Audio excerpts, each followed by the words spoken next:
Hello, this is Really Dicey. Thank you for checking us out. This is Manny. I'm here with RJ, and we're going to talk about Cyberpunk Red. This is by our Talsorian Games. Before, we made a video about their beginner box, and I'll put that in a link somewhere around here. But today we're going to talk about their 450-page book, and it has everything you need to play. Over 13 chapters full of information.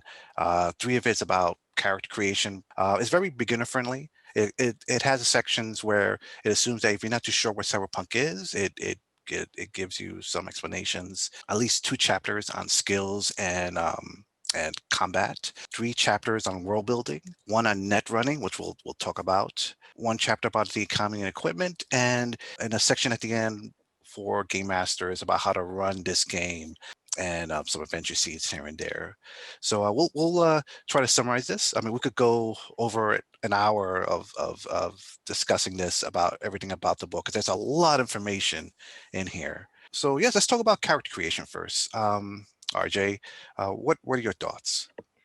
Well, when I started looking at the character creation section, it reminded me of these older role-playing games from like the early 90s or late 80s, where about 3/4 of the game was making a character because it was super detailed, right? And in Cyberpunk Red, it's like how many pages are there on making characters? There's got to be 100 pages or so. So there's a lot of options, there's a lot of detail, but I think that's what people like in a cyberpunk sort of setting. They like to get down to the nitty gritty on their equipment, their tattoos, their clothes, their implants. It's very, very detailed. But they have like 3 ways of making characters. There's the template section where they just give you like, okay, if you're going to be a rocket boy, this is what you need. You know, this is everything you need. Everything's set up for you so you could play right away. Or if you have the time and you want to really customize your character, you could go to the 3rd option, which is the much more detailed option, where we could have a pool of points where you could give out to each attribute and skill and so forth. Yeah, so there are 10 stats, right? So if you're used to playing other games, there might be somewhere between 5 and 10 stats. So this is on the side of having more stats. And then in addition to those 10 stats, you also have 2 additional stats, which are derived from the other stats. So you actually have 12 stats. Then you've got your skills. There's a whole bunch of skills. The skill selection for this setting is interesting. There's a lot of very detailed, granular skills, and then there's some very broad ones. So for example, painting, drawing, and sculpting is 1 skill, okay? Even though that's sort of 3 different artistic practices, but in this setting it's 1 skill, whereas personal grooming is a skill and style and wardrobe is a separate skill. So there's some things that they really get more detailed on and some things that are kind of lumped together. There's also humanity. Yeah. That they emphasize, so that when you do get the implants, that there's a possibility that humanity will go down, and you have to be careful, because when humanity goes down too far, you just lose it. Your character just right. Yeah, that's the way that they control being overly augmented, right, in this game. So that you don't just become basically a giant walking war machine. Yeah. So that's the way they control it, and that fits into most sci-fi settings. You know, you get this in almost all of the cyberpunk sort of settings, including Ghost in the Shell, for example, is a very famous one. But cyberware, as they call it in this game, is really important to the game. Of course, it's one of the big draws for playing the game. And 1/3 of the character sheet is actually dedicated just to cyberware, right? So that's how important it is in this game. And you've got 6 pages of cyberware to choose from, of tables of cyberware to choose from. And that's just the ones they're giving to you. Of course, you can make up your own with your game master as well. So in Cyberpunk Red, there are 10 roles that you can be.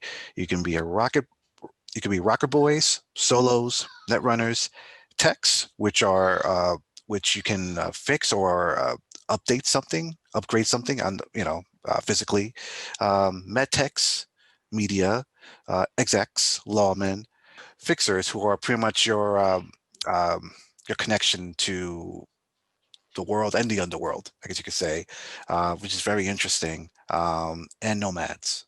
They're inspired from all over cyberpunk lore. You got the nomads, you got the solos. Solos are pretty much like the augmented soldier. Rocket boys are the bards. Or I think of the that character from Mad Max with the guitar and the fire, Fury Road. And then again, the nomads, which are sort of similar to the idea of like having a specialized vehicle, kind of like Mad Max. Med tech. It seems like it's kind of like the cleric. You kind of, it looks like from what I'm looking here, you kind of need one in your group. And of Mhm. course, the net runner. The exec one is interesting. Yeah, the exec or executive is kind of an unusual class to see in a role playing game, but it's basically a support class, right? It's about like kind of like a squad leader or that sort of support. Um, but you're also in upper class, which in this game you have to pay rent, right? Which is also very interesting. You have to pay rent unless you're an executive or an exec. Then you have like one of your class benefits is your corporation pays for your lodging. I like the lawman. Yeah, I was happy with all the classes. I didn't feel that any of them were lacking in any way. I felt like if you want a certain type of cyberpunk or a futuristic game, you have your options here. Yeah, I was actually really surprised to see. So I wasn't surprised to see the rocker boy, which is like the bard, but I was surprised to see media as a class. Right, that's also very unique and interesting, and you have this kind of credibility mechanic available for them. Mm. Um, some of these classes, they seem like they would be more like characters you would use as supporting characters for a hero party. So I'm not sure how you would play something like a media and make the story around a media character. But we'll get to this later, but there are different play styles that get rewarded in different ways too. Combat and skills. Let me hear what you have to say about that. So yeah, I'm really into the crunchy stuff. And so the way this works, just brief overview, is basically you roll a d10 when you want to try to do something, right? And then you add your bonuses. And your bonuses are your stat number and your skill number. And there could be other modifiers. But basically your stats, your skills, bonuses are going to be adding another 5 to 15 points, right? On top of your d10. Okay, so that's less variable than like a d20 system. You're going to be pretty consistent in the number you're getting. So if you had a plus 10 and you're rolling a 1d10, then you're going to be getting anywhere from 11 to 20 most of the time, which is pretty rock solid. Hmm. But they introduce variability back in by saying, if you roll a natural 1 on a d10, right, you roll again and you subtract whatever you just rolled the second time from your roll. Or if you roll a 10 on the d10, you roll again and you add whatever you rolled on as an additional. So now you've got a 10% chance of a critical failure and a 10% chance of a critical success. You got a 20% chance something crazy is going to happen. So that's really high. That definitely brings the variability back. And you're trying to hit values. Difficulty values are like, they're really strange numbers. It's 9, 13, 15, 17, 21, 24, 29, right? Those are the difficulty value levels. I'm not crazy about that. Like, I'm going to need a game master screen in front of me all the time to remember that. In combat also, I like the fact that you have one attack, one move, the other person has a chance to defend. If they miss, that's it. They just take damage. Yeah, combat was interesting because there's, like you said, one action, one move, but the action list is pretty long. And there are some actions that are addressed that are not addressed in other role-playing games, but people want to do them all the time. So you have your typical actions like attack or throw, whatever, but there's an action called human shield, right? I love that. Yeah. If you've grabbed somebody, you can use your action to use them as a human shield. There's an action called reload, which is pretty expensive to reload. You have to spend your whole turn doing that as an action. Getting up is an action, so that's pretty expensive. But choking someone's an action. You can just grab somebody, throw them to the ground as an action. Getting into a vehicle, starting a vehicle. There's a lot of very detailed actions. And those are the basic actions, right? You can add on top of those special actions that you get from various reasons.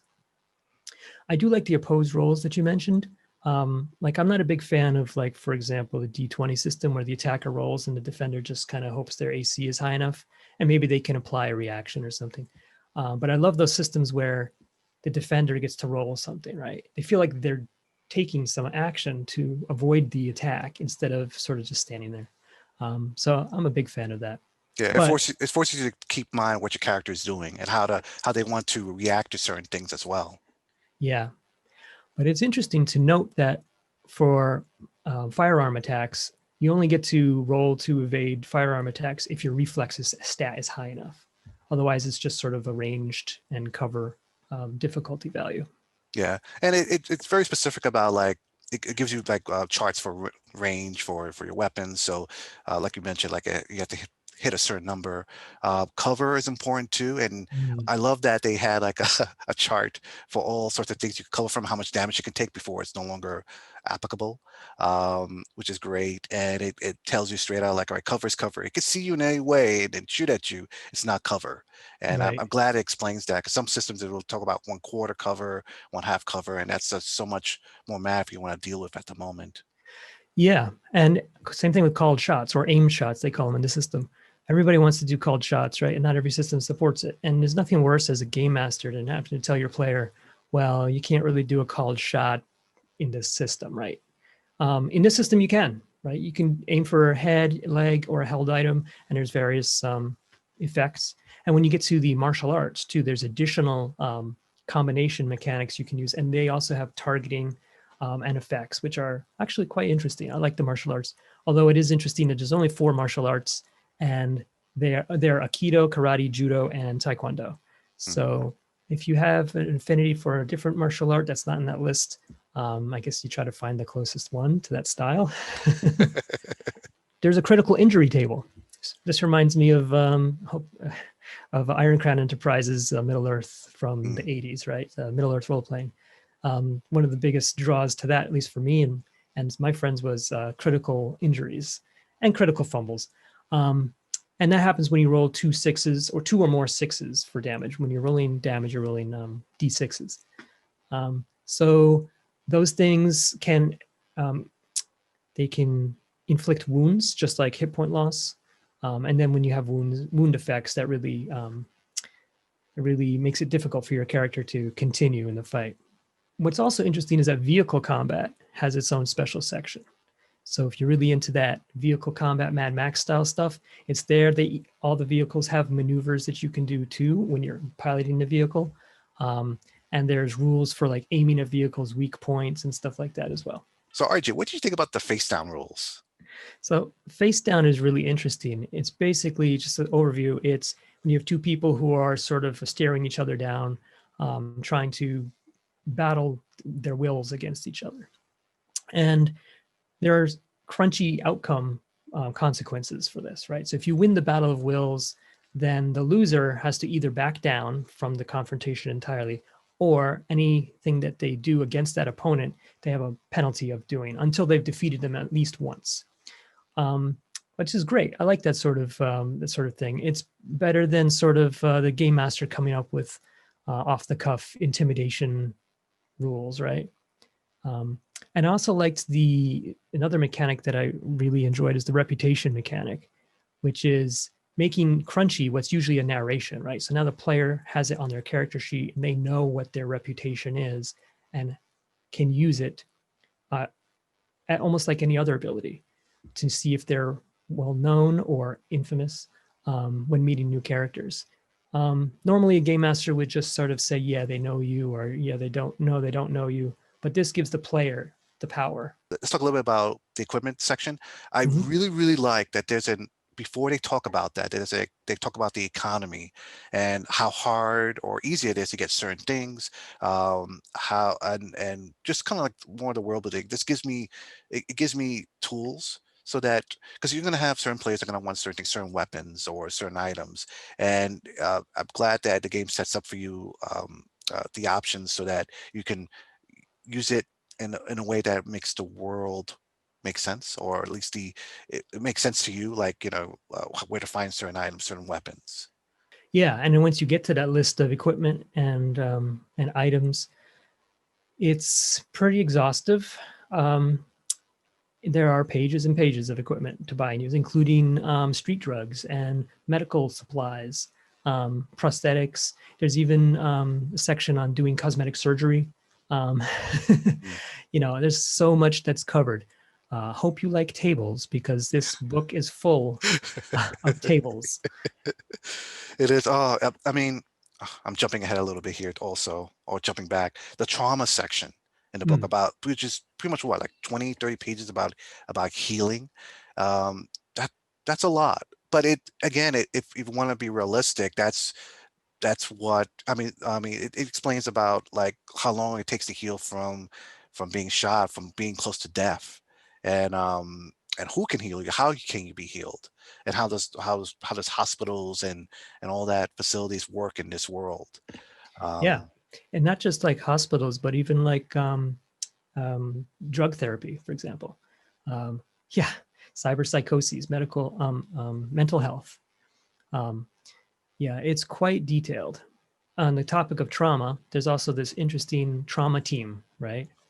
Which is an extraction team and healing team that can come and get you no matter if you're in the middle of a firefight, right? They'll like chopper in and try to take you out of there for a cost, or if you have this insurance plan. And I believe executives like have a leg up there. That's interesting. It seems a little deus ex machina for me, where you can get out of trouble pretty easily. But on the other hand, it's pretty deadly. This game is pretty deadly.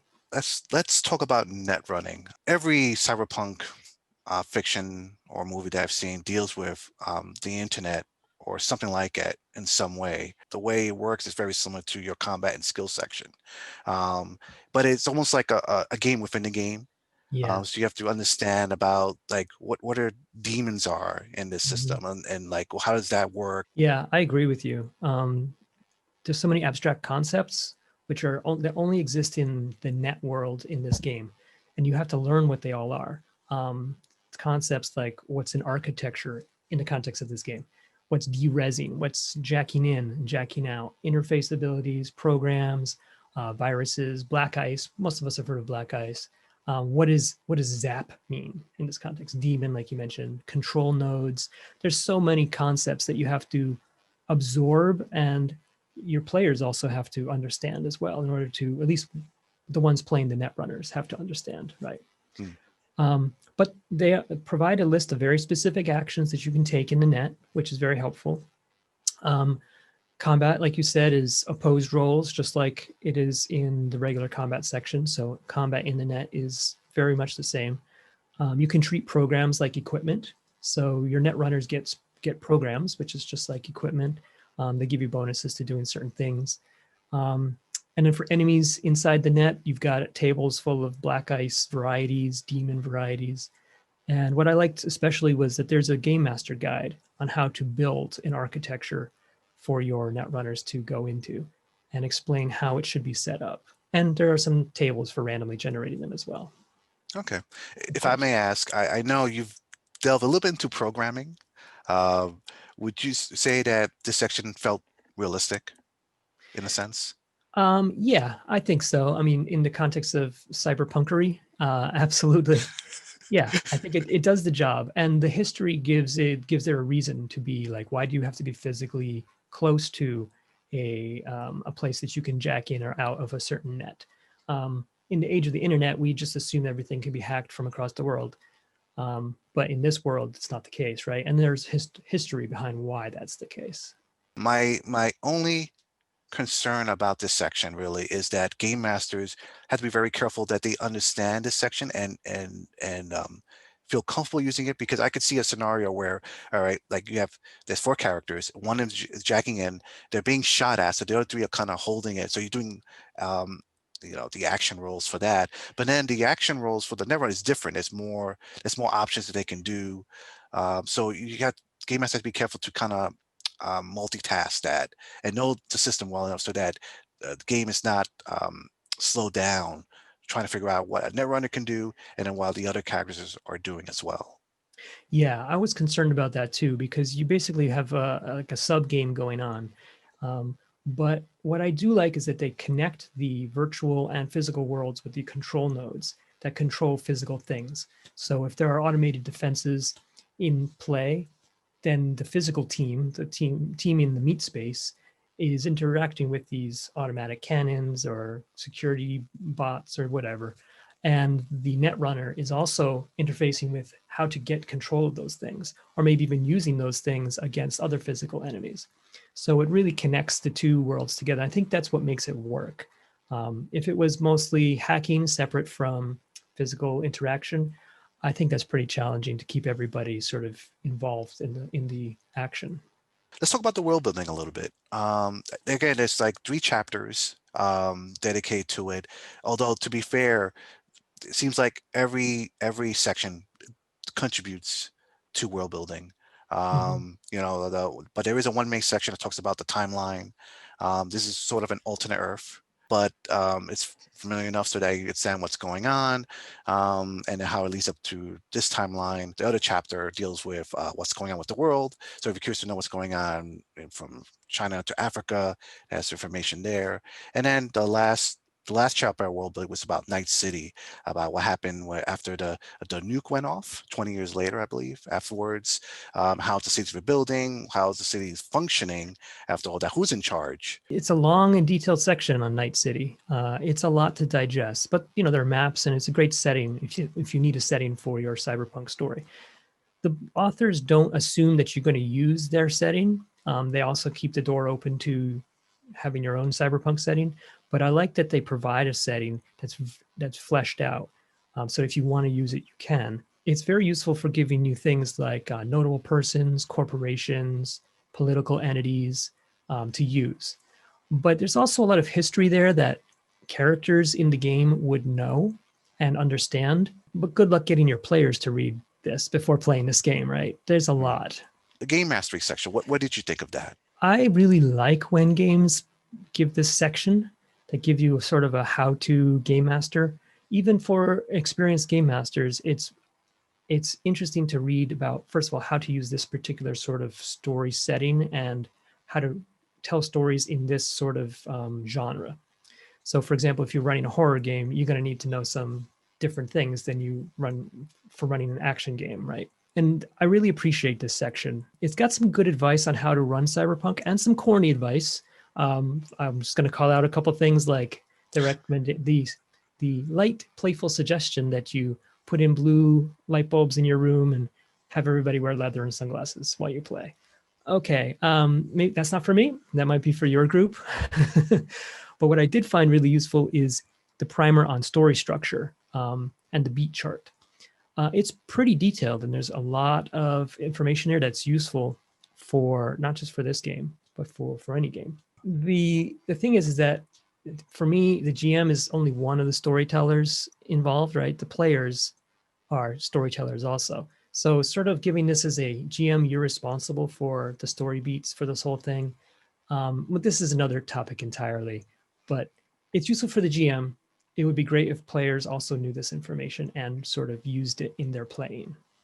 Yeah, I agree with everything you said. The only thing I would add is that I like that there's some advice about playing in a city, but I like that there was enough description there that anyone that's not familiar with it can still run this game. Let's talk about how we feel about it. Overall, I liked the art a lot. I think there's different art styles in this book. They're all very, very colorful, dark and neon bright at the same time.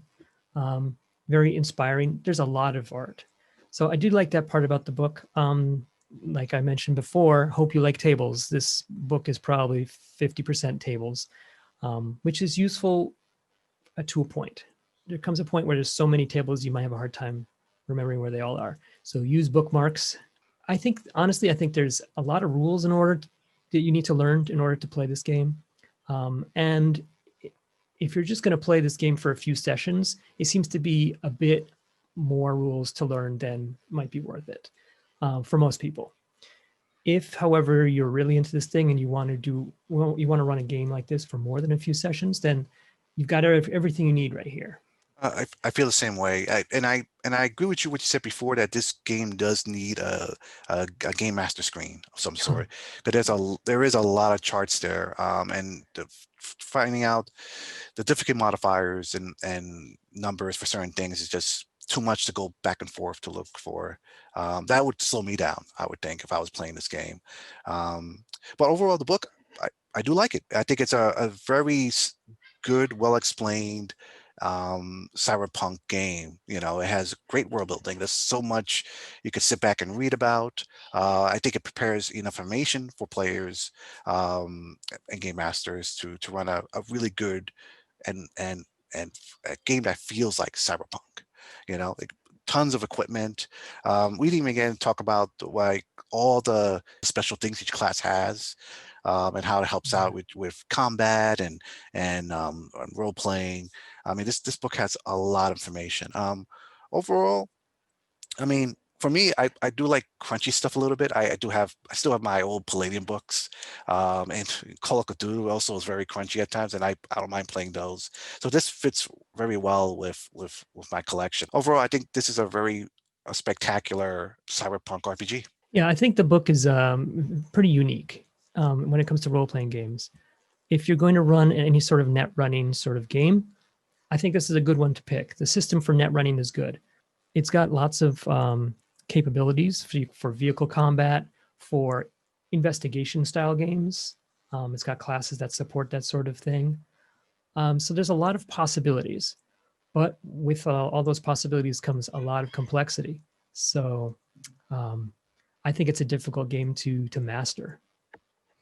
I agree.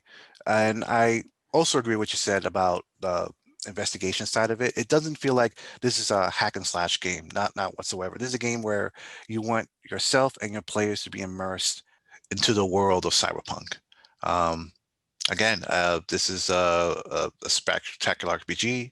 A lot of homework for the game master, but for players, especially those who are waiting for Cyberpunk 2077, or they're fans of cyberpunk movies and novels, looking for something else to get into with the same theme.